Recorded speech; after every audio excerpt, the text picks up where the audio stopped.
Assalomu alaykum aziz qarindoshlar. Bugun 2021 yili 12 ayning 3 kuni men Amerikada yashaydigan Erkin Sidiq 2 haftada bir qatim qilmoqchi bo'lgan videoga bugun chiqishim.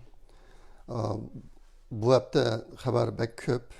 Shunday bo'lsin men ixchamlam xulosani yetkazishga tirishaman. Bu haftadagi birinchi cho'ng xabar shu 11 ayning 29 kuni Doktor Adrian Zenz Uyghur sotiga vakolatan Xitoydan qo'lga tushgan bir qism maxfiy hujjatlarni pash qildi. Shu dushanba kuni oldin o'tib ketgan dushanba kuni. Aslida bu hujjatlar bu yil 9-oylarda Uyg'ur sotiniki qo'lga tushgan ekan. U yerdagilar bu hujjatni 3 mutaxassisga berib, mushlarniki rostligini bir aniqlab baxsanglar deb topshirdi ekan. Ular aniqlab hujjatlarniki rostligini isbotlab chiqdi. Andan keyin shu o'tgan hafta maxsus ish to'g'riliq Uyg'ur sudi 3-qatimliq isbot berish bir yig'ini o'tkazib, buni bir o'tkazdi. Undan keyin bu hujjatlar e'lon qilindi. Xalqarodagi nurg'un cho'ng medialar buni anglitishga boshladi.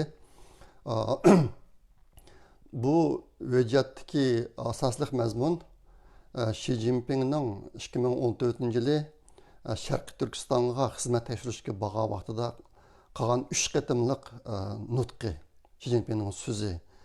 Bu asosli bir mazmun. Ondan keyin yana shu 2014-yili Beijingda markaziy hukumat tarafidan ikkinchi qatimliq Xinjiang xizmat yig'ini degan bir yig'in chaqirilibdi ekan. Bu yig'inda Xi Jinping, Li Keqiang, Xitoyniki raisi, davlat raisi. Ondan keyin Yu Zhengsheng bu Xitoyniki siyosiy kengash komitetidagi rais ekan. Ondan keyin bizga tunishib bo'lgan Chen Chuango. Mush 4 odamniki shu Beijingda ochilgan yig'inda qilgan so'zlarmi bor ekan. Mush vaqtim pash bo'lgan hujjatning ichida. Ashtoq anda shundoq bo'lib, bundagi asosli o'tir chiqqan narsa Sharqiy Turkistonda Uyg'urlarga yurgizilgan irqiy qirg'inchilik siyosati Xi Jinping va uning atrofidagi shu cho'ng amaldorlardan kelgan degan narsaniki pash bo'lishi bo'ldi. Bu hujjatlar eng yuqori darajalik maxfiy hujjat deb ustiga yozilgan ekan. Xitoyda chiqadigan eng cho'ng maxfiy hujjatlar qatorida muomala qilingan hujjat ekan. Bu pash bo'lib xalqaro cho'ng g'ulg'u qo'zg'adi. Endi shu albatta men deganimdek buningdan asos kelib chiqqan yakun Xi Jinping Uyg'ur qirg'inchiligini, Uyg'urlarning irqiy qirg'inchiligini bevosita planlagan va o'rlashtirgan degan ish bo'ldi.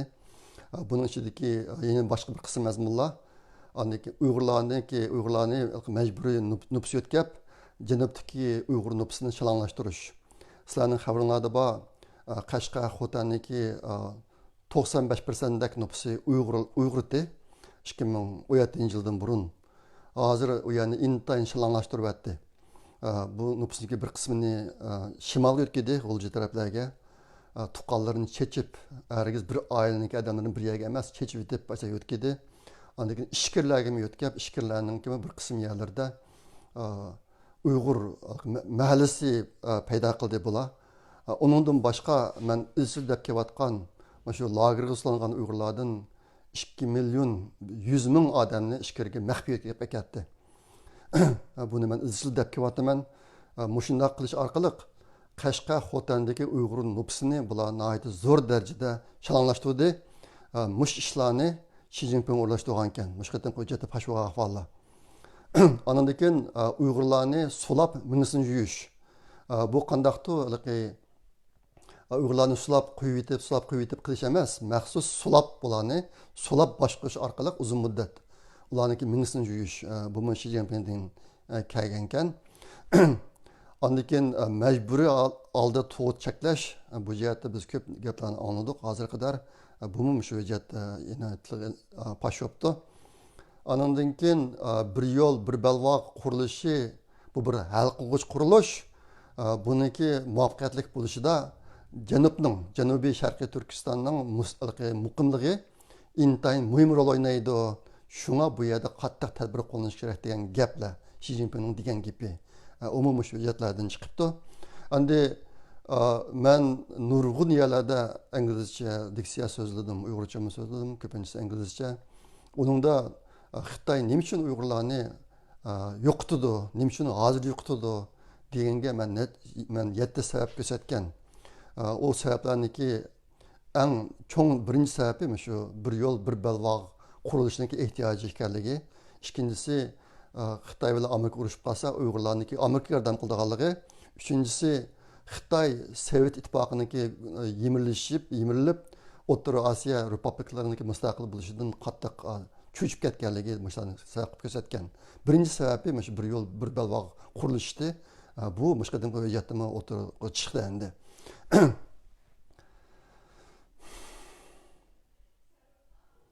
Xi Jinping agar Janubiy Xi Jinpingning o'z gapi, agar Janubiy Xinjiang kontrol qilinmasa, bu bir yo'l bir bog' qurilishdagi nishonni amalga oshirib bo'lmaydi debdi shu degan gaplarning ichida. Bu narsa o'tirib chiqdi. Ondan keyin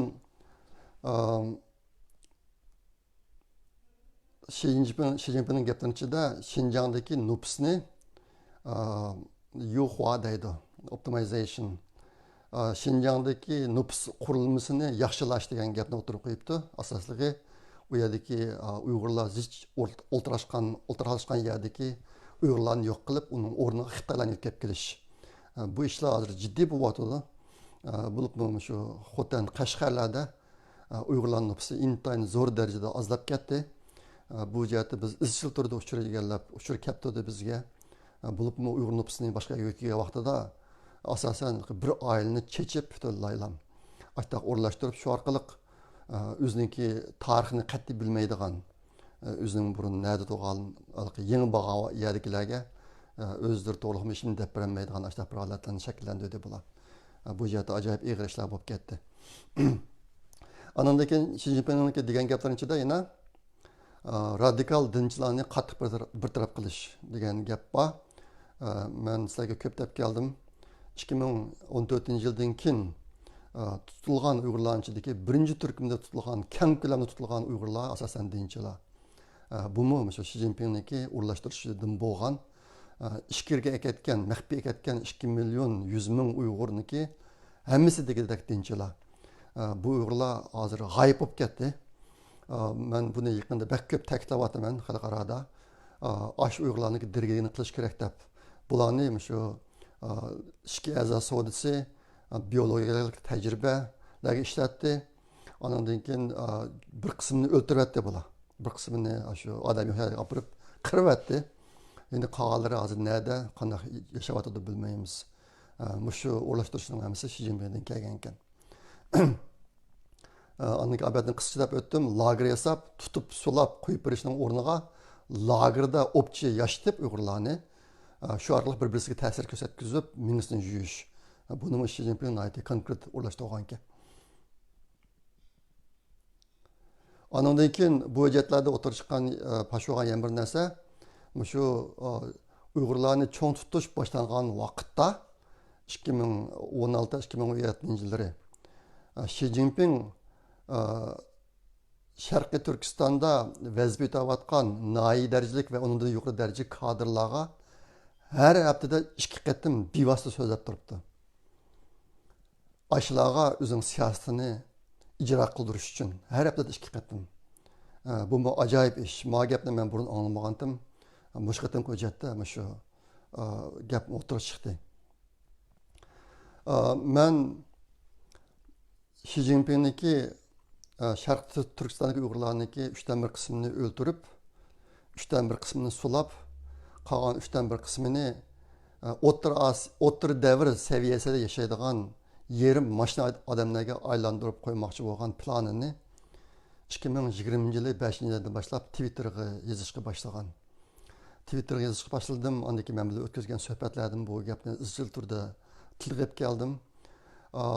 Bu men egallagan uchur amaliyotda markazdan kelgan. Xi Jinpingniki 2014-yili markazdagi 10 necha eng yuqori qatlamdagi rahbarlarga so'zlagan bir nutqi bor. Bu nutqi 50 bet etrafıda aşağıda şu üçten bir kısım, üçten bir kısım, üçten bir kısım degan narsa o'tirib qo'yilgan. Hatta o Xi Jinping şu vaqtda bu Uyg'urlardan boshqa men Xanzlardan bir qismini o'ltiraman degan. Buningga sizlar hozircha norozi bo'lishinglar mumkin. Lekin 50 yildak vaqtdan keyin sizlar hammanglar menga minnatdor bo'lasizlar. Mening nima uchun bunday qilganligimga.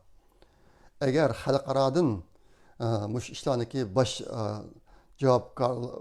javobgarligini tortadigan odamni tutishga kelib qolsa, meni tutib biringlar degan gapim bor Xi Jinpingniki. Mush gaplarni o 2014-yilda qilgan. Bu nutuq bu qatdan pash bo'lgan nutuqlarning ichida yo'q. Aşağı bu başqa men bu gapni yana qaytadan Twitterga chiqardim. Shu Adrian Zeniz'ninki doklad chiqqandan keyin lamkin qaytadan Twitterga chiqardim. Kishilarni esiga solib qo'ydim. Albatta men isbot yo'q. Menga bu gaplar ig'zoki kelgan. Bu gapni shu birinchi deb qo'ydim. Endi kelar qatim yana topman desanglar, shu hujjatni tepinglar 50 bet atrofida degan. Buningda nayda konkret sonlari bor Uyg'urlarniki. Agar bu pash bo'lib qolsa, Xi Jinping ve onun etrafındaki bir qancha çoğun rəhbərlərniki cinayi işleri texmi toluq paş buludu. Bu qıtım bu texi oturğa çıxmadı. Şuna bu qıtım paş olğan hüccətlərin əsas məzmunu şu. Muşlar çıxandan keyin Amerikadakı Çay Partisi hareketi degan hareketindeki qurğuchilardan birisi bor, ismi Michael Jones degan kishi. Bu kishi menga bir ayrim uchur qilibdi. Uchurda o'ziniki shu nachkuni oldida bergan bir videolik suhbatini aytibdi. Bu suhbatda bu kishi Xitoy hokimiyatini qabih imperiya yoki razil imperiya deb atabdi.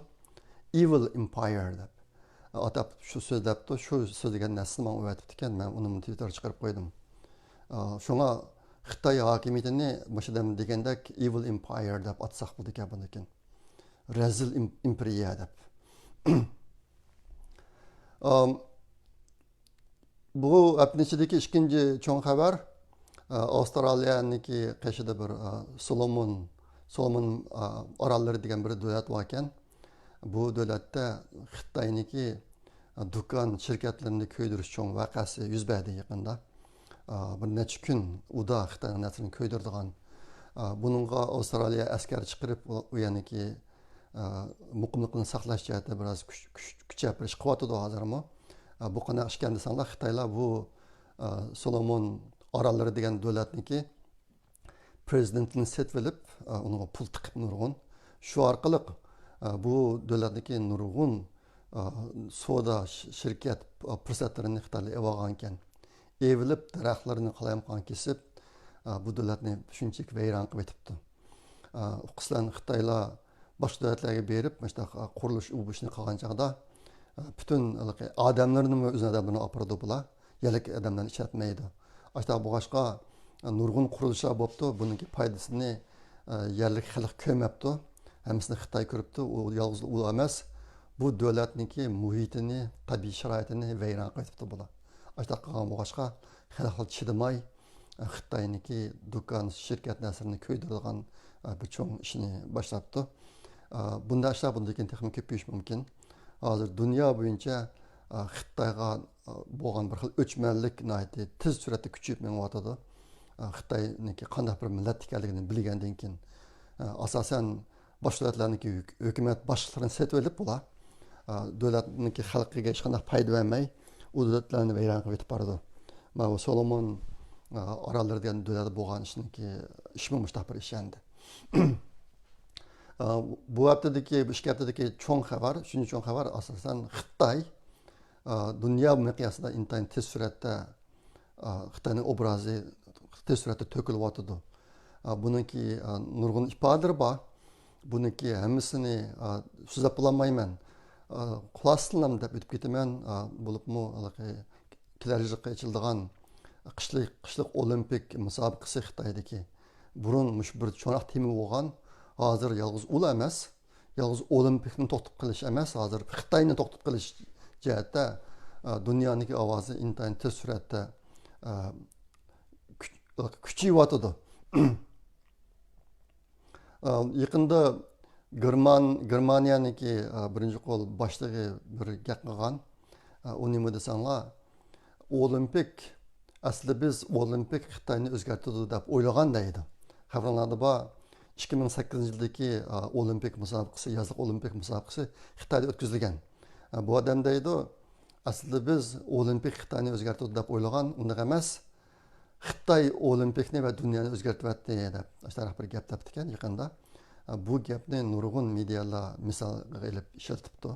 Hozir mana bir gap o'tirib chiqdi. Xitoy olimpikni va dunyoni o'zgartiryapti degan gap.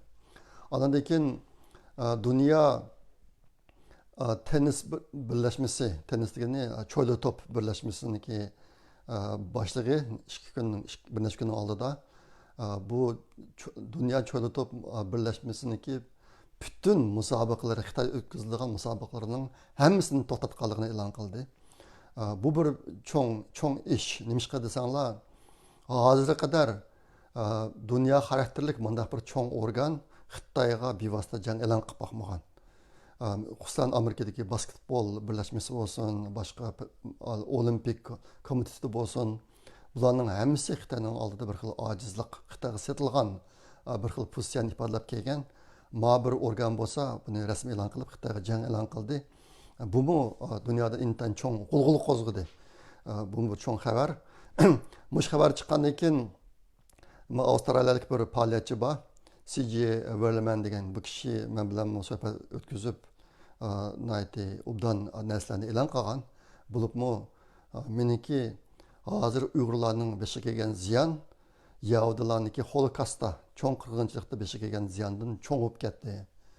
Xitoyniki Uyg'urlarni bostirishi, Germanlarniki, Natsilarniki Yahudilarni bostirishdan eshib ketdi degan gaplarimni o'sha odam e'lon qilib bergan maqola shaklida va ovozliq program shaklida. Mush kishi ma'u dunyo tennis birlashmasiniki qaroriga qarata bir narsa chiqadi tunugin. Nima deydi desanglar, bu sizlar Xitoydagi yo'qolib ketgan bir tennis to'pi cho'lpini uchun Xitoyni boykot qildi ekansizlar. Hozirga qadar yo'qolib ketgan 3 milliondan Uyg'urlarningchi Uyg'urlarniki so'riqni qilmamsizlar. Uyg'urlarniki 3 milliondan ortiq Uyg'urlar yo'qolib ketganligi uchun Xitoyni boykot qiladigan ish yo'qmi degan bir savolni so'rab Twitterga bir narsa chiqadi. U kishi menga ayrim aytib ketdi ekan. Men bu bahrlab qo'ydim, buni o'rtoqlashib qo'ydim. Ishqilib mana gaplarni o'tirib chiqyapti.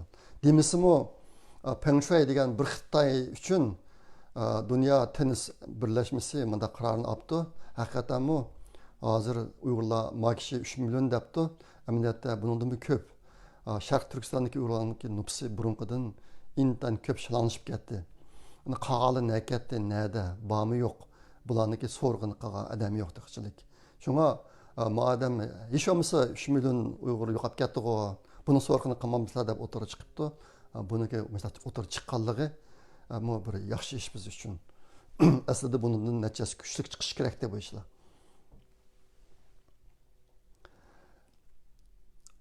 Anondan keyin shu 12 oyniki 9-10 kuni Amerikaniki hozirgi prezidenti Bayden Amerikada bir demokratiya yig'ini degan bir yig'in ochmoqchi.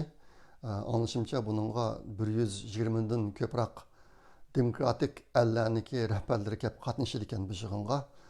Bu yig'inga Tayvan taklif qilindi, lekin Xitoy bilan Rossiya taklif qilinmadi. Albatta Xitoy bilan Rossiya demokratik davlat emas.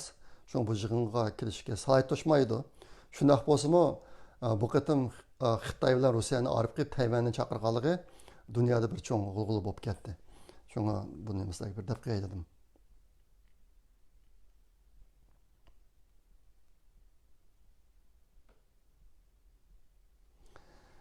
Anondan keyin kelar yildan boshlab Fransiya Yevropa birlashmasiniki rais davlati bo'ldi ekan. Fransiyaniki raisi Yevropa birlashmasining raisi bo'ldi ekan.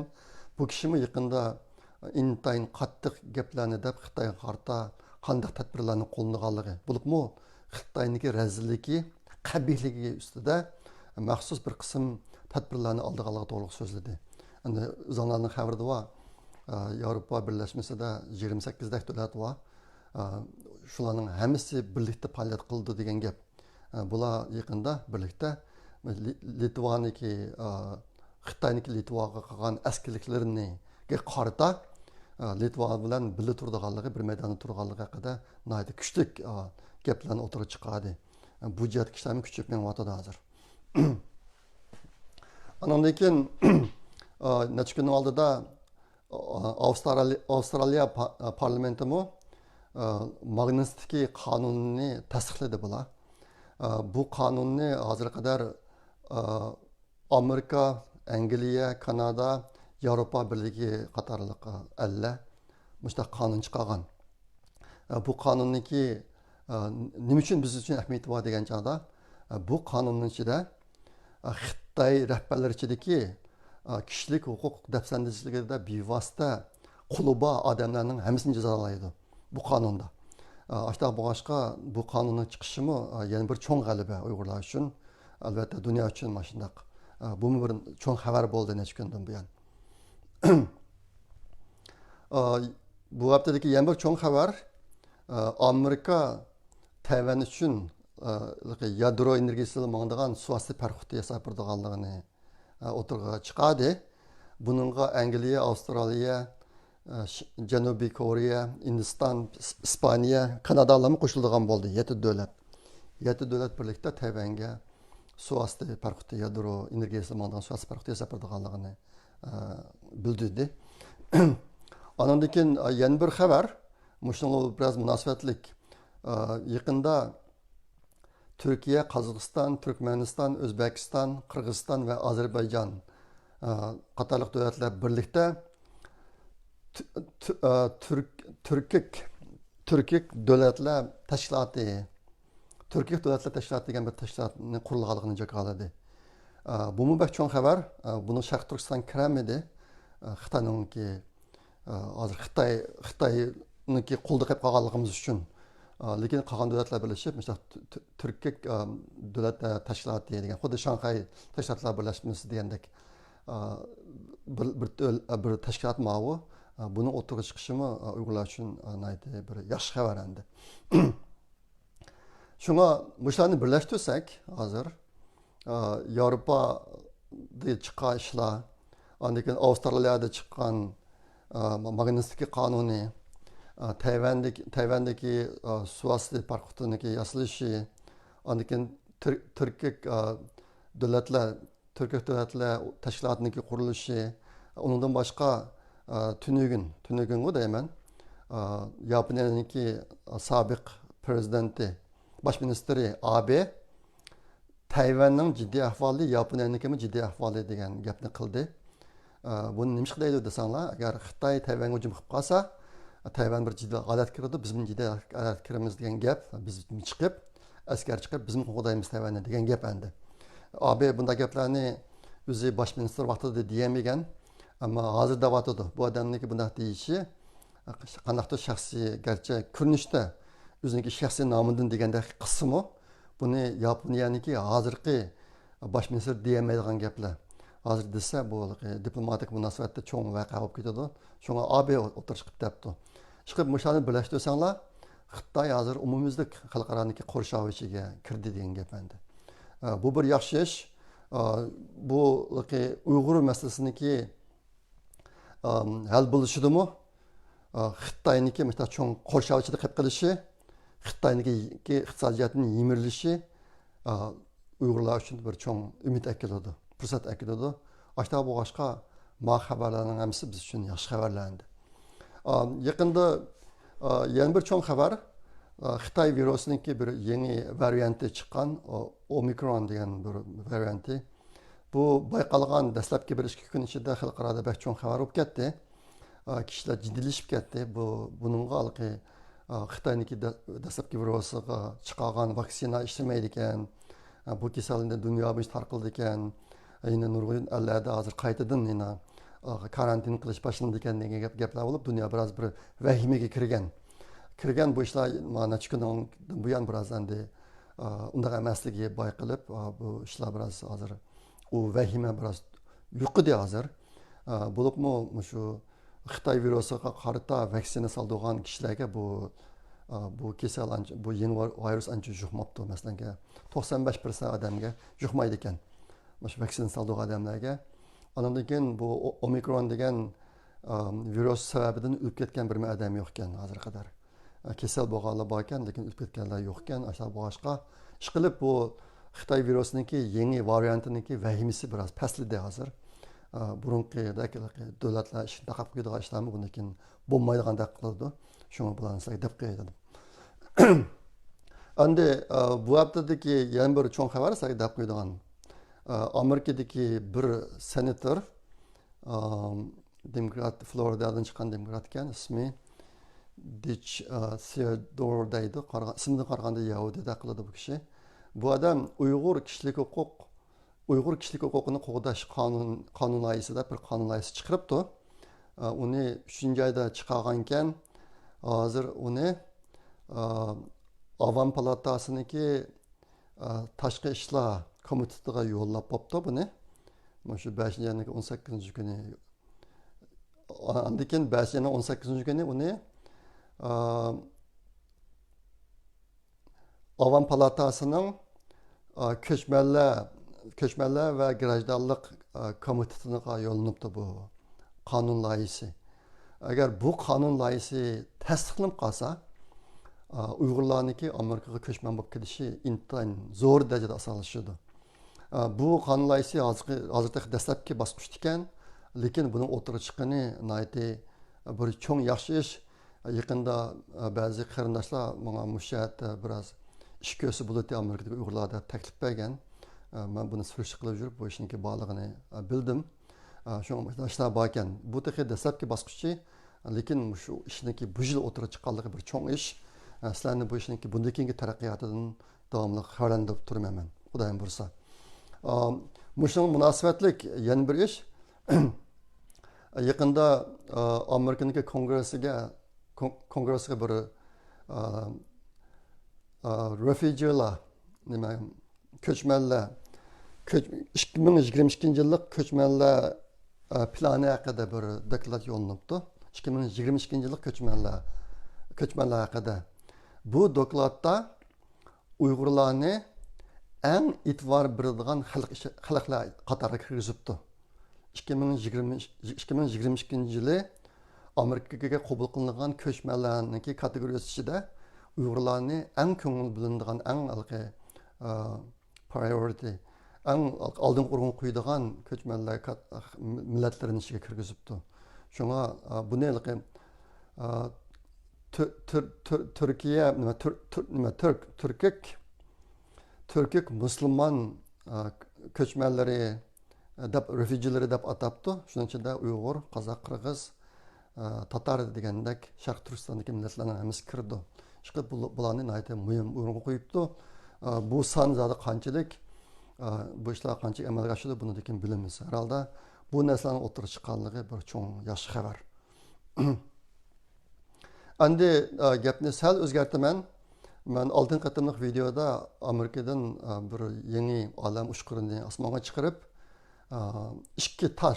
ikki olamni uchquratachi bir-birini aylanadigan toshlardan birini so'qib tajriba qilganligini degandim. Bu ish bo'ldi. Amerika bu olam uchqurini 24-noyabr kuni osmonga chiqadi. Texnik so'qishish texnik bo'lib qolamadi, lekin buni osmonga chiqarib bo'ldi. Bu vaqtda NASA'niki ishlagan bir YouTube videosi bor. Nayt yaxshi ko'rib baxsanlar bo'ladi. Men shu videoni ostiga chiqarib qo'yaman. Shu YouTube'ning ko'rib qo'yganlar inglizcha ashta olsinmi, uning videolik bo'lgani uchun ko'ra olasizlar. Bu olam uchqurini qanday qilganligi. Ondan keyin bu olam uchqurini shu o'sha tashqi so'qqan vaqtida nima uchun agar bir tosh yer shariga kelayotgan bo'lsa, uning yo'nalishini o'zgartirib yer sharini so'qmaydigan qilib bo'ldi degan narsalarni hozir xalqaro olam punktida turayotgan ikki odam bir yostiqdek narsani bir-biriga aytib yurib ko'rsatdi. Uni ko'rib baxsanlar qiziqarli.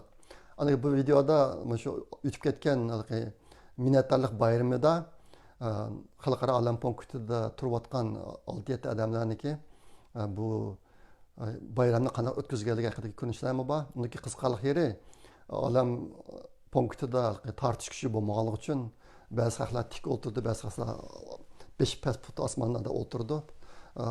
Qiziqarli ko'p asarlar bo'ladi. Men buni chiqarib qo'yaman. Sizlarga deb qo'yadigan yana bir xabar, mana bu qiz o'g'illarniki loyiha tepish uchun foydalanishga chiqarilgan Kelnor.com degan app yumtal nayti yaxshi mengyotidi hozir. Buningga rasmiy tizimlatgan odamlar 130 dan eshibdi. Ondan keyin email orqali, alxat orqali bir-birisi bilan so'zlashayotganlarni qo'shganda 200 dan oshdi ekan. Ancha-muncha qalamqancha chiqayotganlarmi bor. Bularga qarata tadbir qo'llanayotidi. Shunga bu ishni aytib obdan mengyotidi. Bizniki burun umid qilganimizdan ko'p yaxshi hozirgi ahvol.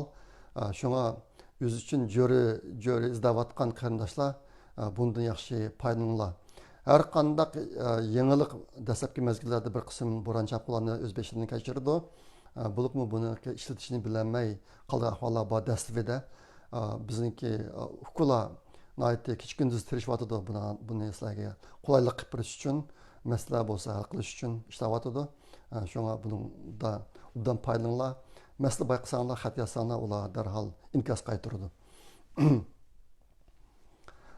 Sizlarga deb qo'yadigan yana bir yangi xush xabar.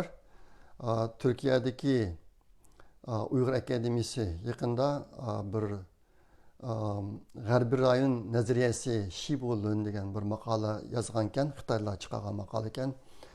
Bu maqolada Xitoyniki bir yo'l, bir balvoq qurilishining zoti qanday qurilish ekanligini tushuntiradigan bir maqola ekan. Bu maqolani Uyg'ur akademiyasidagi qarindoshlar 8 xilga tarjima qilibdi. Turkcha, inglizcha, ruscha, qozoqcha, qirg'izcha, turkmancha, tojikcha, fransuzcha. 8 tillarga tarjima qilib, bu 8 xildagi maqolani birlashtirib bir kitob qilib nashr qildi. Bu kitob bugunmi yoki tunugum nashridan chiqibdi. Buniki 1000 dona nashr qilinishiga Uyg'ur Project fondi yordam qildik. Buni sizlarga bir deb qo'yay dedim. Bu kitobni işte tunishtiringlarga kantor taqasanglar bo'ladi. Endi sizlarga deb qo'yadigan yana bir xabar. O'tgan qatimliq videoda men degan maxsus bir video ishlab Turkiyada bir singlimiz menga xat yozib ekan, o'ziniki oila qiyinchiliklarini bayon qilib, ular 6 qarindosh ekan. Şuanı okuş için $300 iyiga ihtiyacı borligi o'zininki ahvolini bayon qilib bir xat o'qib ekan, yozib ekan. Bu xatni men o'qib bir videomi ishladim. Undan keyin bu ishga yordam qiladigan bir qism qarindoshlar chiqib biz bilan Uyg'ur Project fondi bilan aloqalashib iltimoslarni yo'llab ashta qildi. Bu ishmi men o'ylagandan bek yaxshi bo'ldi. Birinchi singlimizniki talab qilgani har oy $300 ekandik. Bu singlimizga biz har oyda $150 bardigan qilib ashtaq o'rlashtirib qo'ydik. Ondan keyin bir qarindoshimiz bir qatimdan €300 iyona qildi singlimizga. Bu pulni yetkazib bo'ldik. Bu singlimizga 11-12 oyda yana $150 yetkazib bo'ldik. Bu ish bir yil davomlashdi. Undan boshqa bu ishga yordam qilgan qarindoshlar to'xtamay chiqyotdi o'tirga. Ashta bu boshqa 12 oydan boshlab 12 oyda biz hozir 10 oilaga $100 yetkazadigan ishni hozir vujudga chiqarib bo'ldik. Yana 2 oilaning qo'liga tegadigan pul bor. Buni hozir shu tanlash jarayonida bo'lyapti hozir. Yana 2 oilani tanlamoqchi. Tanlasak ularga yetkazmoqchi. Asli bir qarindoshimiz bordi, tanlangan. Biz bilan ilxat aloqalashib ekan. Biz o ailege işte siz talandınız, biz bilen aloqalashing deb xat yazsak javob bermayotdi. Agar u ailedan javob bermasa bu pulni boshqalarga beramiz. Hozir iltimos qilganlar, mushtaq yordam iltimos qilganlar 20 dak oila bor. Ondan keyin pul yordam qilaman deganlardan yana bir qismlari bor. Ularning puli tek kam edi. Agar pul kelsa biz davomli qo'shimiz yordam qiladigan oilaniki. Hozirga qadar jami yordamga erishgan oila 12. 2 oilaniki qo'liga pul yetkazib beramiz, amniyat yetkazib beramiz. Yine başka iltimas qilib saqlayotganlardan 8 oila bor. Shunga bularni sizlarga deb qo'ygim keldi. Bu bir intayin xosiyatli ish, manlarni xabarda bor. Turkiyada nayte ko'p balaliq bo'lgan oilalar jiqkan. bu aylanchida bolalarni o'qitishda qiynalib qolayotgan ahvollar, ig'ir ahvolga duch kelgan, iqtisodiy to'sqinlikqa duch kelgan oilalarni bek ko'pkan, ularniki hikoyasini anglasa odamning yuraklari etishidi. Endi shularga yordam qilish nuqtasidan har oyda $100 o'tib birman degan qarindoshlardan hozir chiqqan pul $1250, undan misol ko'payib menyotidi. Oxirgilarini qo'limizga tegmayman bilmayman. Ba'zi oylardan $500 chiqadi, ba'zilar $200 chiqadi. Ashna qilib bu ish nihoyatda biz o'ylagandan ko'p yaxshi bo'ldi. Men shu munosabat bilan menga yaqinda qo'limga kelgan yana bir parcha xatni o'qib beray.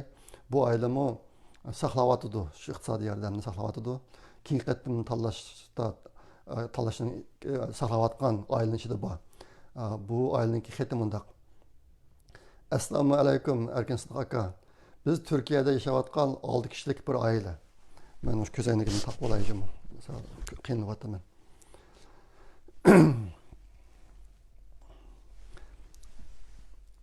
Assalomu alaykum Erkinson aka. Biz Turkiyada yaşayotgan 6 kishilik bir oila. Ailemiz birlik kishining maoshiga qarashliq bo'lganligi uchun maktab o'qish qizg'inligi bo'lgan 5 yoshlik o'g'limni yasliga berolmadik. Maktabda o'qiyotgan 2 bolamning maktab tarqitib bergan materiallardan sirtqi foydalanish materialini elishqa va boshqa chiqimlarga qurbatimiz yetmedi. 5 yoshlik o'g'lim kunda men qachon maktabga boraman apa deyishlari.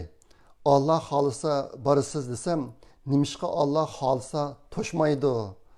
Akamlar bor ekan deb uyda somka ko'tarib yurishlari içimni shundoq xo'shal qilsimi, ammo bolam oldidagi chorasizlik to'limi içimni echishtirdi. O'zimningmi o'qishga alohida qiziqligim bo'lganligi uchun bolalarimni kichikidan yaxshi tarbiyalashni bakmi orzu qilaman. Ammo kunga kuchayotgan turmush besimida bolalarni o'qitishga qiynalib kelyapmiz. Shuning uchun sizga bu xatni yozdim. Yordamsuyar qarindoshlarning vasilasi bilan bolalarimning o'qish chiqimlari oz bo'lsa-mu hal bo'lib qolsa, bakmi xo'shal bo'lardik. Men xatni shu o'qay, mushta xatlar men abaytislarga degandek, yine iltimos qilib bor. Şuna bu işler, mushta ishlar yordam qilaman deydiganlar bo'lsa, Alloh qilsanglar, hozir bu ishni Uyg'ur Project fondi bilan Turkiyadagi Uyg'ur Yar fondi birlikda qilyapmiz. Pullar asosan menga kelyotidi. Men Turkiyaga o'taman, Turkiyadagi taqib qilyotidi oilalarga. Ashta qilib bu ishlar biroz izg'i silindi. Sizlarga o'tgan deganimdek bir 4 kishilik tanlash guruhi bor. Kelgan iltimoslar nima shularga o'tib beraman, ular tanlab, mama oilaga yordam qilsak bo'ldi ekan deb. Zürür bo'lsa, ularni tekshirib, ularning Rossiya olganligini shu orqali bekitib beryotidi. Shularga o'tyapmiz. Bu ish intayin muntazam ishda menyotidi. Maxsus bir ilxat adresim bor. upfchekit@gmail.com degan iltimosni shu yo'llasam 4 kishilarning hammasi tan ko'rdi u iltimoslarni. Ashta qilib ish menyotidi. Andan keyin bu mushul munosabat bilan deb qo'ygan bir narsam, ba'zi oilalar eri ayrim, ayol ayrim iltimos sunganlar bor ekan, buni qilmasanglar. Men bir jadval tuzib qo'ydim, hozir jadvalni mangdib beryapman. Bir oila bir iltimos bo'lsa kifoya, bo'lmasa bizniki xizmatimizniki miqdori bak eshib ketadi ekan. O'zinglar faraz qilib baqsanglar bo'ladi. Meniki qilg'ashim qancha ko'p mushul munosabatlik. Mush munosabat bilan nurg'un qarindoshlar faqat men bilan aloqa qilishni xohlaganligi uchun meniki xizmat miqdorim bak eshib ketdi. Ammo o'zim xohlayman bu ishni shunday bo'lg'achqa mayli, lekin mush ishqa munosabatlik ishlarni qilayotgan qarindoshlarmi qanday qilsam boshqani yukini sal osonlashtiraman degan narsani o'ylab qo'ysanglar. Rahmat. Endi oxirida yana bir muhim tema to'g'riliq qisqacha to'xtalib ketay. Hozir chet eldagi Uyg'ur millati ikki cho'ng fojiaga duch keldik. Birinchisi albatta Xitoydan kelayotgan fojia, bu darajadan tashqari fojia. İnsan tarixida ancha ko'p ko'rilib boqmagan fojia. Bu jihatda bu fojiani to'xtatish uchun nurg'unlarimiz tirishyapmiz. Texi to'xtamaydi. Xitoy o'zining planini aslidagi bo'yicha texchi ijro qilib ketyapti. Yana bir fojia o'z ichimizdan kelgan fojia. Yaqinqi bir qancha hafta ichida ajoyib ishlar bo'lyapti Uyg'ur jamoati ichida chet eldagi. meniki men bularniki ichiga konkret ahvollarga kirmayman. Nimishqa deganda uniki bir qiymati cho'ng emas. O'tgan qatamda deb qo'ydim men indigenous xalq degan temaga kirmayman deb. Hozir qandaqdir Uyg'urlarniki mustaqilligi biror xatar ostida kirib qolgandek ahvol yo'q. Meniki o'zimning tushunchasicha unda ahvol yo'q. Ammo mushu bir cho'ng tema bo'lib o'tirib chiqib qoladi. Hozir Uyg'urlarning beshiga kelgan eng cho'ng xatar Sharqiy Turkistondagi Uyg'urlarning yo'qolib ketayotganligi. Albatta men degandek Qashqar Xotanninki nüfusunun 95% Uyg'urti, ba'zi nahiye, ba'zi yezlardagi 70% Uyg'urlarniki yo'qolib ketganligi to'g'risida biz uchirib kelgan. Maqatim Xi Jinping'ninki nutqi pash bo'ldi. Uningda bu ishlarni Xi Jinping'ninki bevosita o'rnashtirayotganligini bildik hozir. Ashta bo'g'ashqa bu yo'qolib ketayotgan Uyg'urlarni ketyapti. Xi Jinping nüfus qurilmasini yaxshilash degan bahona bilan Uyg'urlarni yo'tkab yo'q qilib, uni o'rniga Xitoylarni ko'chirib akilib ashta qilyapti. Shunga agar sal izdiroq turib qaraydigan bo'lsak hozir Sharqiy Turkistondagi eng cho'ng masala nima deb o'ylaydigan bo'lsak, bizningki ziminimiz va xalqimizningki vayron qilinishi, bulantalan qilinishi, xalqimizningki Uyg'ur nüfusining yo'qolib ketayotganligi ma bir cho'ng masala. Endi men yaqinda Arslan Hidoyat inimiz bilan o'tkazgan inglizcha suhbatda bir narsani o'tirib qo'ydim. Hozir turma lagerga dastlabda turma lagerlarga so'langan Uyg'urlarniki nüfusi 9 milyon yaqin bor edi. Menga saqchi organlaridan kelgan uchur. Bularni tutgandan keyin qo'yib bermadi Xitoylar. Qo'yib bermadi, ularni ishga yo'tkadi. Lagerdan turmaga yo'tkadi 1 milyon 800 mingdak odamni. Qolganlarini majbur emgak zavodlarga yo'tkadi. Biz yaqinda 14 rayonniki Sharq Turkistondagi majbur emgak zavodlarining tizimligini tepib uni e'lon qildik. Men uni munosabat yerlarga o'tib boryapman. Hozir maxsus Uyg'urlarniki majbur emgak silinishini to'xtatish jihatda ish qilayotgan xalqaro organlar bor. Amerikaniki kongressida hozir bir qonun loyihasini ayta jiddiy talash tortish ichida hozir. Ashlarga o'tdim bu narsalarni. Ashlar bo'lyapti. O'ylab baqqanlar 14 ming zavod shirkatlar. Agar har birisida 100 dan Uyg'ur ishlaydi desak 1 milyon 400 ming odam bo'ladi. Biz bilamiz Xitoylarning ishlayotgan Uyg'urlarning soni undan jiq ko'p. Musalarga qarab bakadigan bo'lsak, ular u yerda intayin ko'p. Shunga hozir zavod turmalardagi hayotning qanday bo'lganligini biz lager shohidlarining og'zidan angladik. Men egalga shularni deb keldim. U yerdagi hayot agar yer sharida bir do'zax bor desak, lager turmalardagi hayot undan 100 yassa nachar. İnsanlar bizniki nima Qalbinur Sidiq singlimizniki deb berganini angladik. O singlimiz o'qitishib kirgan vaqtida bir qism imomlarni ko'rib ekan. Nihoyatda jonliq chiroyli qon yurib turgan, qip-qizil, chiroyli qiyirgan ashta odamlar. 2-3 oydan ishtilam ular o'mlab mangadigan bo'lib qolibdi. O'rim tura olmaydigan. Haqlar yulab mangmasa o'rnidan o'rnidan tura olmaydigan holatga qolibdi. 2-3 oy ichida. Hozir agar biz 2014-yildan hisoblasak, hozir 7-8 yil bo'ldi. Desak Uyg'urlarning sulanganligiga. 2017-yildan boshlasak 5 yil bo'ldi hozir. Uyg'urlar nima bo'lib ketdi? Uyg'urlar qanday yashayapti? Bir qism kishilarniki o'zining hayotidan tuyib, men ulkasam bo'ldi deb Allohdan o'lim tilayotganligini angladik. Shunga o'zimning farzicha turma lagerlardagi shu 2014-yildan boshlab sulangan Uyg'urlar bular yine en köp bo'lsa 5 yildan 10 yilgacha yashay olishi mumkin. O'lib ketyapti cho'ng sonda. Bu majbur emgak zavodlari, bular shu zavod yetib qo'yib ishlaydi. Er-xotinlarning hammasi arib etilgan, oila turmushi yo'q. Uyga bir qatim bir akşamda qaytarlaydi, bolalarni bir qatim ko'ralaydi. Bularning bolalari ата-анасынан айрылып, сулaqlıq, ayrım sulaqlıq açaq çoğ bulatıdı hazır. Bularniki jismani azap. Bular günlük 12 saatini açaq işləyirdi ekan. Yeməklik naçar. Aile turmuşu yok. Müştaq yaşasa bu mecbur emgak sağlıklarga kirib ketken Uygurlar yeni bir 20-30 yılda yaşay alishi mumkin. Qolgan sirtdagi Uygurlar ularniki qandaq bir holat yashayotganligini hammamiz bilamiz. Ularmi bundan bir 60-70 yoshlarga kirguncha yaşay alishi mumkin. Agar mushbin hisoblasak, yana bir 20-30 yildan keyin Uygurlarning nüfusi qaysi darajaga tushib qoladi? Xitoyning maqsadimi bu Uygurlarni tutib turma, lager, zavodlarga sulashda qanday ularni hayot saqlab qilish emas.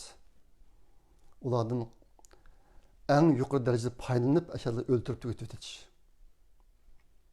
Men buni tarqaq o'ltirish, tarqaq keng ko'lamdagi tarqaq o'ltirish deb atadim. Distributed mass murder ingilizcha aşağı deb atadim. Biz bu vatqa ahvol shundoq. Hozirgi bizniki oldimizdagi eng cho'ng xatar shu. Ondan keyin yana bir narsa, yangidan Uyg'urlar tug'ilmayotdi. Hozir Xitoylar ayollarni, tug'alagan ayollarning ko'pinchisini tug'mas qilyapti. Xabarlarda bor. Bunu kadar Uygurlar to'y qildigan ishlarmi hozir intayin ozlab ketdi.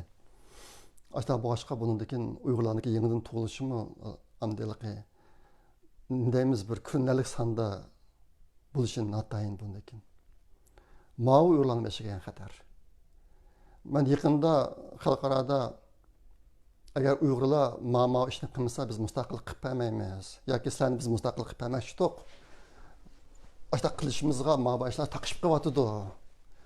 Agar sizlar ashni hal qilmasanglar biz sizlarga mustaqillik bermaymiz deb mundaq bir narsaniki odamlarniki yoki tashkilotlardan o'tirib chiqqanini anglab boqmadim.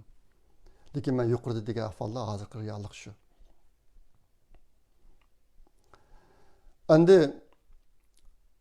Xitoy Uyg'urlarning beshiga kelgan hozir mana kelayotgan zulmni to'xtatishning birdan bir usuli asli BDT yoki Yevropa Birligidek xalqaro kuchlik organlar Sharqiy Turkistonga bir kuzatish yoki tekshirish umiga avatib Xitoyniki o'tkazgan jinoyatining darajasi, ko'lami aniqlab chiqib Xitoyga tadbir qo'llanish. Shu orqali hozir bu vatqashlarni to'xtatish edi. Ammo bu ishlar bo'lmaydi. Hozir qadar bu ish to'g'riliqdagi muzokara qilinayotgan tadbirlarmi yo'q. BDTni Birlashgan Davlatlar Tashkilotining Xitoy setib oldi. Men buni deb kelyapman. Shunga men yaqin yoqi bor fursatlarda inglizcha so'zlagan, inglizcha yozgan vaqtimda mush gaplarni deyapman. Ikkinchi dunyo urushidan keyin BDT qurilib 1945 yılda oturup çıkan bir kısım intan çoğun meselelerini hal qilgan BDT. Ama bugünkü günde xalqarada oturup çıkanmış Uyghur qirg'inchiligidagi ishlarga kelgan chog'da BDT qog'i emas bir o'rin bo'lib qoldi.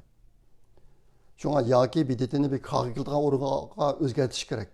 Xitoyning ta'sirini tozalab yoki bo'lmasa bir yangidan ayni vaqtda BDT o'ynagan rolni o'ynaydigan bir xalqaro organni vujudga keltirish kerak. Şu orqali Xitoyni to'sish kerak. Unda qilmasak, hozirgi dunyo bir qorong'ulik ketyapti, yolg'iz Uyg'urlar emas. Butun dunyoning ishlari bir qorong'ulik ketyapti. Men mush gapni dedim, yaqin yoqda dedim. Yozdim. Mavu bizimki oldimizdagi eng muhim masala.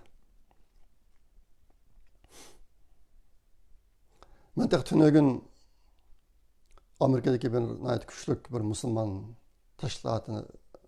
tashkilotida bir suhbat o'tkazdim.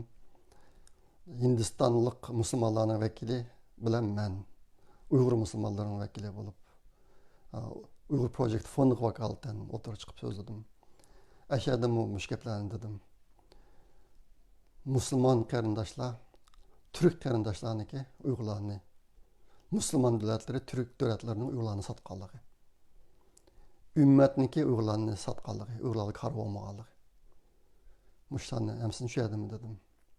Ma'u növbətdə biz qilish tegishlik muhim ishlardi. Agar musulmon ellari, Türk ellari qo'zg'alib Xitoyga jang e'lon qila olsa, xuddi Avstraliyaga o'xshash, Litvaga o'xshash masalan, bizim ishimiz butunlay boshqacha bo'ladi. Bu ishlar bo'lmayotdi. Bu masahada aziz biz qila oladigan ish bor. Lekin Uyg'urlarniki haqiqiy mustaqilligi haqida hozir xalqaroda bir muzokara yoki bir tadbir bunday ishlar o'tirg'a chiqmaydi hozir. Bu to'liq xalqaroda hech kim gap qilmayotdi. Aşağı boşqa nima uchun Uyg'urlar amaslikka kirib qoldik? Adamni biroz nima deymiz? Normalsizlik bir bo'ladi. Albatta men bu deb kelyapman. Buningdagi Uyg'urlar, Sharq Turkistonga Uyg'urlar Xitoy bilan birga yashamaymiz biz. Keyin xalqaroda Uyg'ur masalasini hal qilish jihatda qanday bir tadbir o'tirib chiqsin, shu tadbirning ichida cho'qim bir model bo'lish kerak. U bo'lsa-mu Sharq Turkistondagi Uyg'urlar bundagi Xitoy bilan birga yashamaydi. Yashamaydi. Mumkin emas. Bunda cho'qim qo'shish kerak ashaga. Ashdaq bir vujudga kelgan vaqtida nurg'unlarimiz mana shuning ichida o'zimizning hammasimizni atab shu yo'lga kiramiz biz. Uyg'urlarni mustaqil qilish uchun. Lekin hozircha birasi bizga kamidi, qiprayli, sen mustaqil qiprayli, sen mama shartni hozirlasanglar. Yoki mama ishni qilsanglar. O'zinglar indigenous people deb atmasanglar, biz mustaqil qiprayli, birasi oldimizga kamidi hozir. Kamidi, lekin albatta men degan ishlar bor biz qilish tegishlik. Shunga ish qilishda uniki muhimlik darajasi bek muhim. Uyg'urlar o'rganish kerak buni. Ishlarni muhimlik darajasiga bilib turib qilishni o'rganish kerak. Navbatda bizniki biz qilish tegishlik, biz qila oladigan eng muhim ishlar qolsa.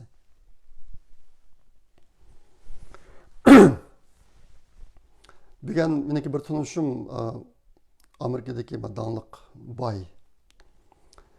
Warren Buffett'niki bir so'zini aytibdi.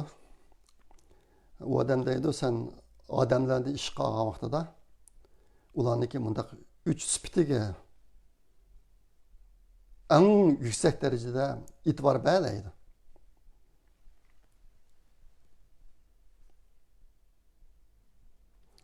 Birinchisi integrity. Integrity degan inglizcha gapga mos keladigan uyg'urcha so'z yo'q. Agar uni sal kengroq tushuntirsak, odamlarniki universal insonlik safhasi bilan axloq safhasi. Odamlarning universal insonlik safhasi bilan axloq safhasini birlashtirib integrity desak bo'ladi. Uning ma'nosi shunday. Birinchisi integrity, ikkinchisi aqli, intelligence, uchinchisi energiyasi. Bu uch narsaga qaraydi. Agar bir insonda bu uch sifatning birinchisi bo'lmasa, integrity bo'lmasa, qolgan shu insonda bor qolgan ikki sifat seni o'ltirdi deydi. İnsan sen ish qiladigan insonda integrity, aql va energiya bo'lishi kerak. Agar sana ish qilgan insonda integrity bo'lmasa, qolgan ikki sifat aql bilan energiya seni o'ltirdi deydi. Ben bu gapni tilga qo'ygim keldi degan. Biz Uyg'urlar zot qanday millat, biz zot qanday xalq degan savollar ko'p yaqinda. Mush to'g'riliq o'ylanayotgan, izlanayotgan qarindoshlar Uyg'urlarda mush xil sifat qandayroq degan narsa to'g'riliq o'ylanib olsanglar bo'ladi. Men integrityni burungi maqolalarimda jiqtilga olgan. Hozir sizlarga deb keldim 2015-yili Xitoyniki xalqaro qaratgan birlik sep xizmatlarga ajratgan pulisi 15 milyard dollardi 2015-yili. Hozir bu pul qaysi darajaga bordi bilmayman. Menga vatandaşlardan kelgan bir qism muhim uchurlar bor. Xitoy nima suiqasdlarni planlaganligi to'g'riliq Uyg'urlar haqida, chet eldagi Uyg'urlarni parchalash, vayron qilish haqida, dunyo Uyg'ur qurultayini vayron qilish haqida. Men hozir uyda emasdim, shunga uchurni deb bilgansa deyamadim, keyin uni deyishim mumkin. Mesela o'qib beraman, burun o'qib bergan, keyin o'qib beraman shu narsalarni. Endi Xitoy mushunchalar pul xashlab ish qilgan vaqtida qat'iy o'zining odamlarini o'tirib chiqarib qo'ymaydi. O'zining odamlarini o'tirib chiqib so'z etib, video chiqarib, taqib uni qilmaydi. Uyg'urlarni parchalash strategiyasini vujudga keltirish jihati ish qilayotgan necha ming odam bor, Xitoyning odamlaridan. Necha ming odam bor. Butun kun maxsus chet eldagi Uyg'urlarni tadqiq qilib, qanday qilganda ashlarni vayron qilib o'tamiz degan narsa to'g'riliq izlanadigan odamlar. Shunga bu odamlar qandaqdir o'zi YouTube kanalda açıp so'zlab yoki Facebook açıp qandaq qilmaydi. Bular Uyg'urning nomida ochidi bunday narsalarni. O'zi o'tirib chiqmay, boshqa o'tirib chiqib so'zlayotgan bu kishilarni uchur bilan ta'minlaydi.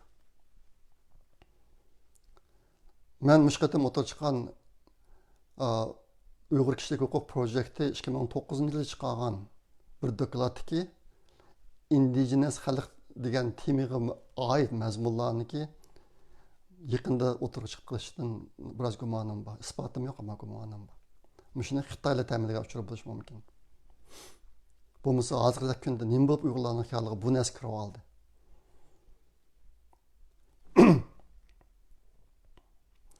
Ondan abatman degandek, shu necha ming odam Xitoyniki iste'dodga tuzadigan odamlari chet eldagi bir qism kishilarni yip uchi bilan yoki uchur bilan ta'minlash mumkin. Uyg'ur nimasiga qiyosiga kirib turib. Ondan qog'oz so'zlaydi, shuni o'tirib Uyg'onchada jidal majra bo'lgan gap endi. Ondan bu Xitoy hokimiyatidagi kishilar Uyg'urlarga qaysi vaqtda qanday temini o'tirib chiqarsak, Uyg'urlar bir-biri bilan eng yuksak darajada so'qishadi degan narsani biladi bular. Mishgan ular kasb ahlilari. Mas shu ishni qildi qoldi. Qaysi vaqtda qaysi temini o'tirib chiqamiz degan narsalarni. Natijasini ko'ryapmiz hozir. Tünögün Avustralya'da bir Avustralya'dan ki strategiya siyaseti institutu degan bir institut var. Ular bir maqola e'lon qildi. Bu maqolada Xitoydagi ikki shu chetdan xalqaroni yolg'on uchur bilan qalamqon qiladigan ikki shirkatniki qilgan ishlarini tafsiliy bayon qildi bu maqolada. Aslında içinde Uygur namıda hesap edip Şarkı Türkistan'daki Uygurlar qanchalik baxtli yashayotdi degan videolarni tarqatgan ishlardan tortib bor. Maqola inglizcha o'qib baxsanglar bo'ladi.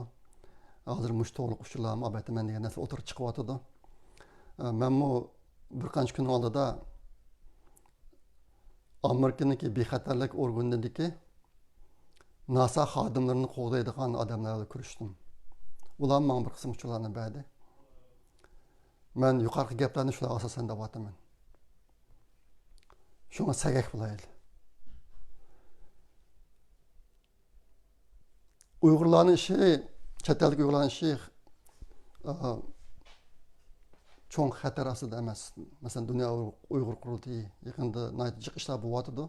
Lekin nakkalki ensirab ketadigan, ümidsizlik ketadigan, iradasini yo'qotib qo'yadigan darajada undaq masala emas u. Shuni ensirmanglar. Chet ellik Uyg'urlarchadan neni ishlar bo'lib ketdi yaqinqi yillarda. Hozir shuning davomi shu bu ishlarni o'tib ketadi. Oz kundan keyin qaysi ishniki qandaqligi hammasi to'liq oshkorlanib chiqadi. Chet ellik qarindoshlarchada hozirgi qalamqonchilikni rad qilish uchun plan tuzayotgan qarindoshlar hali ko'p hozir. U bu tadbirni qo'llanib qo'yganlar hali ko'p. Xudoyim bilsa bu ishlar izg'ishib ketadi. Men shu munosabat bilan sizlarga bir narsani tavsiya qilay. Yalqin Ro'ziniki bir maqolasi bor ekan. tunji islohotchi Abduqodir Damollam degan. Buni so'nglimiz Farzat uni o'qib, keyin video qilib boshqa taqib ekan. Men o'zimniki YouTube qanday qo'yib qo'ydim. Maqolaning ismi Tunji islohotchi Abduqodir Damollam. Bu maqolada 1910-yillardagi Sharqiy Turkistondagi Uyg'urlarchida bo'lgan voqealar so'z bayon qilingan. Abduqodir Damollam chet elda o'qib, Sharqiy Turkistonga qaytib kelib, ashadagi ma'rif, din qatorliq bir qism ishlarni isloh qilish uchun kirishgan vaqtida ko'rgan kunlari. Bu maqolani anglasanglar, shu chog'dagi voqealik, buningdan 1110 yil burun bo'lgan voqealik bilan hozir chet eldagi Uyg'urlarcha bo'layotgan voqealiklarning ne kadar o'xshaydiganligini bayqaysizlar. Anlab yiqinglar. Men buni yo'llab qo'yay o'zining Facebook'ga. 1910-yildagi voqealarda Uyg'urlar to'yishib ketmagan. Bu qatim to'yishib ketmaymiz. Hozir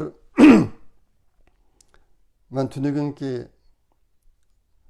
musulmon tashkilotlar o'tkazgan suhbatda Uyg'ur Project Fondininki xizmat nishonini so'ragan vaqtida sizlar nima uchun qurildinglar degan vaqtida men asosan O'rta Osiyodan boshqa yerlarda 100 mingdek Uyg'ur bor. Biz shu 100 mingdek Uyg'urlarniki tili, madaniyati, urf-odati va milliy kimligini saqlab qilish uchun qo'limizdan kelishcha ish qilamiz. Bizningki hozirgi maqsadimiz mana shu 100 ming odamni, mush 100 ming odamning uyg'urligini saqlab qilish deb tushundim.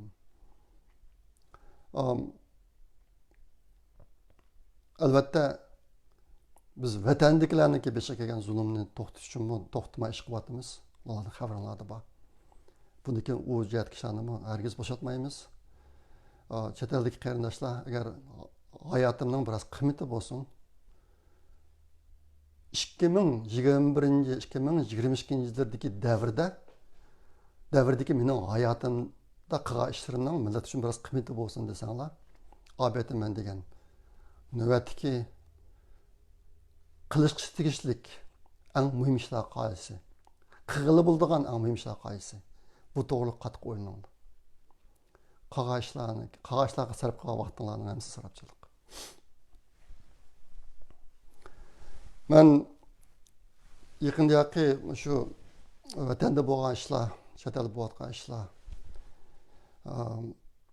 odamning ideyasini xila qalamqonlashtirdi. Meniki shu. Men ayni vaqtda Yahudilarning beshiga cho'ng qirg'inchilik kelgan vaqtida ular qanday qilgan bo'g'aydi deb yaqinda shu to'g'ri biroz izlanyapman. Shu izlanish jarayonida bir odamniki degan so'zni uchratdim. Shuni sizlarga men tarjima qilib beray. Bu inglizcha men bevosita tarjima qilib tarjima qila olmadim. Odam ismi Eli Wiesel ekan. Ayni vaqtda nima amal tutgan o'shaning xabarim yo'q, lekin degan gapi bizni o'yga soldi biroz. Bu damlarda dedi. Sizlarning oldinglarda yana intayin ko'p fojialar bor. Ama iradanglarni yo'qotmanglar. Sizlar amaliyotda eng cho'ng insonning beshiga keladigan eng cho'ng xatardan bir qatim qutulib qoldinglar. U bo'lsinmi? Shallanish deydi. Demakki, Yahudilar shallanib ketmedi. İnsanlar qatoridan shallanib ketmedi, bizda ham mavjud deydi. Sizlar ashundoq bir cho'ng balo-ofatdan qutulib qoldinglar. Shunga hozir o'zinglarniki ortiqchiligini bayqanglar deydi. Hamda qalbinglarni yo'qotmanglar. Biz hammamiz o'zimiz ozodlikqa erishgan kunni ko'ralaymiz. Hayotga nisbatan e'tiqodinglar bor bo'lsin, ishonchinglar bor bo'lsin. Hammadan muhim narsa hayotga bo'lgan aqida, e'tiqod va ishonch.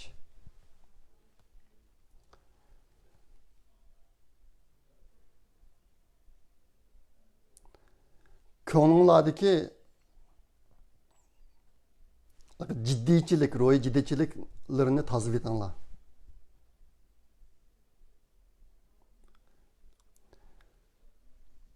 Ölüm tehditini kalanglardan çıkarıp etinglar. Bu dozaq, bu mangu mavjud bo'lib turadigan narsa emas.